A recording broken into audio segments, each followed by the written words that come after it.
बोलते जी बहुत नाम बोलते बहुत बहुत धन्यवाद। एदिके घोर एदिके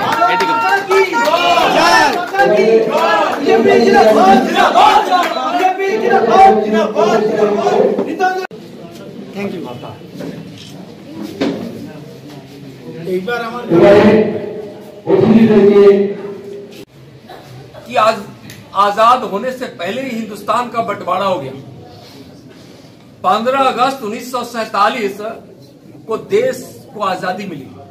उसके पहले ही 14 अगस्त को एक पाकिस्तान अलग देश बनकर खड़ा हो गया। एक बड़ी भूल थी, एक बड़ी भूल थी। हम उस भूल में जाना नहीं चाहते, लेकिन उसका कितना नुकसान हिंदुस्तान को हुआ है। और यहाँ की मुख्यमंत्री महोदया ममता बनर्जी जी के कारनामों से, कदमों से, उनके तुष्टीकरण से, सत्ता लोलुपता से जो पश्चिम बंगाल को तो नुकसान पहुंच ही रहा है, साथ साथ इस देश को भी नुकसान पहुंच रहा है। पश्चिम बंगाल एक बड़ा राज्य है, सांस्कृतिक राज्य। स्वतंत्रता के संग्राम में पश्चिम बंगाल का सबसे ज्यादा योगदान है। हमारे जनसंघ के प्रथम संस्थापक श्यामा प्रसाद मुखर्जी जी इस देश की एकता और अखंडता के लिए अपने आप को बलिदान कर दी। आज उस पार्टी के कार्यकर्ताओं की हत्या यहां हो रही है। 130 से ज्यादा भारतीय जनता पार्टी के कार्यकर्ताओं की हत्या हो गई। क्या हिंसा की प्रवृत्ति रखने वाली सरकार कभी न शांति दे सकती है, नहीं राज्य में समृद्धि ही ला सकती है, नहीं विकास ही कर सकती है। आप देखिए, इस पर पश्चिम बंगाल के भाइयों बहनों को विचार करना चाहिए।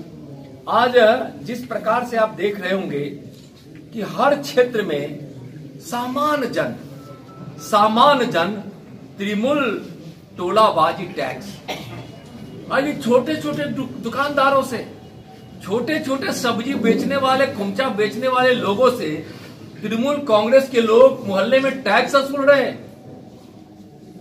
दो प्रकार से टैक्स, एक सरकार टैक्स लेती है, दूसरा उनके मोहल्ले के, उनके संगठन के लोग उनके माने इस प्रकार का काम पश्चिम बंगाल में हो रहा है। पश्चिम बंगाल गरीबी की ओर बढ़ रहा है। इससे यहाँ के लोगों को सावधान होना पड़ेगा। हिंसा कभी भी इस देश ने बर्दाश्त नहीं किया है।